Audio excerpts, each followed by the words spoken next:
Do you get nervous when you have to start an IV on a neonate? So do I. Let's talk about it. All right, so when we first start talking about starting an IV on a neonate or pediatric patient, one of the first things that we need to take into consideration is that this is not the typical, single person in the back of the ambulance or aircraft as you're bouncing down the road. This is always a team sport, right? You're gonna need the additional resources and extra hands to kind of get this going. So one of the things that I always talk about is preparing all my equipment ahead of time. So like before I even look for an IV site, I'm going to get everything ready. I'm going to have a couple different size angio catheters, different sizes. I'm going to have my arm board, my tegaderm ready, my alcohol prep or chlor prep. I'm going to have my J-loop or T-connector. One of the big things I do on this is loosen up this little swivel here before I try to put it on, because it tends to get locked up in the package. So I try to loosen that up, because if I'm doing that with one hand, it makes it a lot easier. I use a pacifier. I swaddle them, and I'll show you how I swaddle them in just a moment. Depending on what I'm using the IV for, I may use a sock to help cover it up. One of the things we don't want to do is wrap it in Curlex or Coban, and I'll talk about that a little bit more. I go ahead and tear my tape. I tear it into two pieces. I'll show you how I tear that, but that's kind of what those look like. And I'll cut my tourniquet down to size. I'll cut it down to more appropriate for my patient. I'll get all of my equipment ready before I even start to look, okay? All right, so when I actually start to look for the IV site of where I'm going to go, I'm going to look at all four extremities. So in the neonates and the little ones, I tend to stick more towards the hands and feet than I do the AC like we tend to do in the bigger adults. I find it a lot easier to find them, a lot easier to get them and maintain them.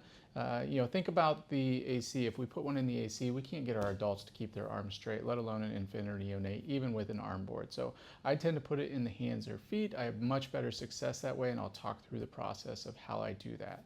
So when I start looking, I'm looking at both hands, both feet, and I'm going through, I'm looking for a vein that shows up. What I'm actually going to do, and I'll zoom in on this, is if you run your finger over that blue line, that little blue line, that very superficial small vein right there, you run that over. If it briskly refills, then I know it's big enough that it'll take an angiocatheter. If it's a really slow, sluggish refill or doesn't refill at all, then I'm moving on and looking for the next one.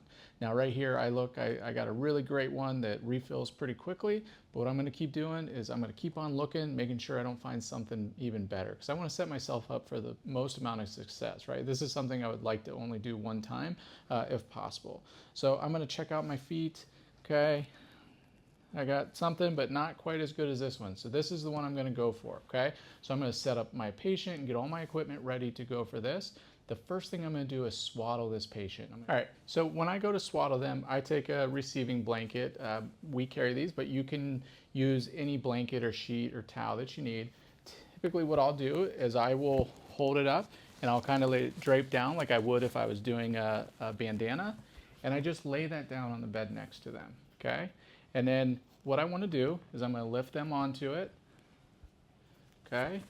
And I want this blanket to be right above their shoulders, right here.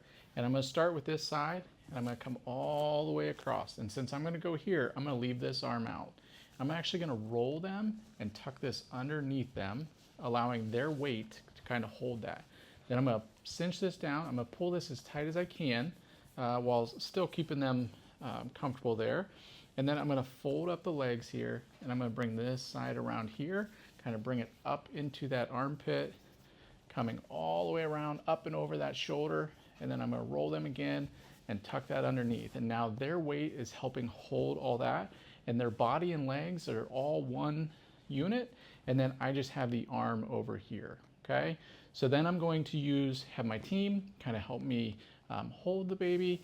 One of the things I would also do is use a pacifier at this point. I try to settle them down as much as I can. You'll be amazed at how much just using a simple pacifier, okay, and doing this and kind of settling them down and comforting them through this process, okay? Okay, so as I get ready to start this IV, one of the things that I do is I will put one finger above and below, and I'm going to kind of curl these fingers all the way under, making this into a fist like this. And what that's doing is bringing those very superficial veins even more superficial, making them pop out a little bit more, making it a little bit easier to see and access, okay? So what I'm going to do is I'm going to clean my site, get that cleaned up good. And then I'm gonna talk to my teammate. I'm gonna make sure that they're ready. I'm having them hold. Mom or dad may be here and helping hold or comfort the child as well, keeping them included in that, okay?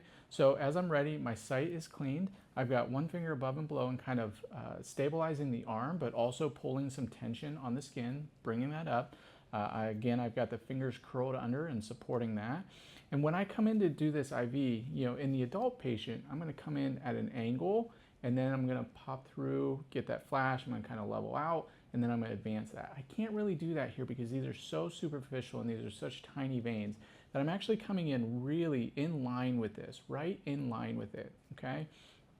And as I do that, one thing that I'll do is sometimes, like I mentioned about getting nervous, right?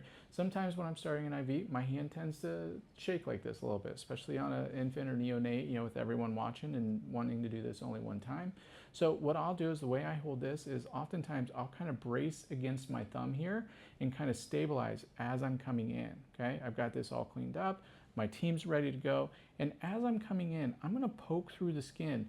And oftentimes what I'll do is I won't go straight into that vein. If I see that this vein ends about right here, and I'm not sure if you can see that in the video, but if it ends about right here, what I'm gonna do is I'm gonna poke through the skin. Again, I'm coming in straight in line with it as if I'm going straight into that, almost level with it. And as I poke into that skin, I'm gonna stop. I'm gonna stop right there before I go into that vein. What's gonna happen as soon as I do that, right? That kid's gonna jerk. They're gonna jerk hard no matter who's holding. There's usually just enough jerk there that I end up finding that I have the needle out, dripping blood, and blood oozing down the hand because I went into the vein, got it, right as I'm about to get cocky, right? I realized that they jerked just enough to pull that out. So now what I do is I will actually puncture into the skin. I'm gonna puncture into the skin before the vein, and then I'm gonna stop.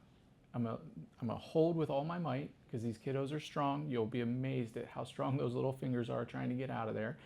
So I'm gonna stop. I'm gonna kind of regroup. I'm gonna give them a second or two to kind of cry it out. I'm gonna re-communicate with my partner, and then I'm gonna advance this needle into that vein. I'm gonna get that flash there, and then I'm going to pull this out, okay? Now, at this point, let's say that I successfully got this into the vein. The fight is not over, right? So now we need to get this secure.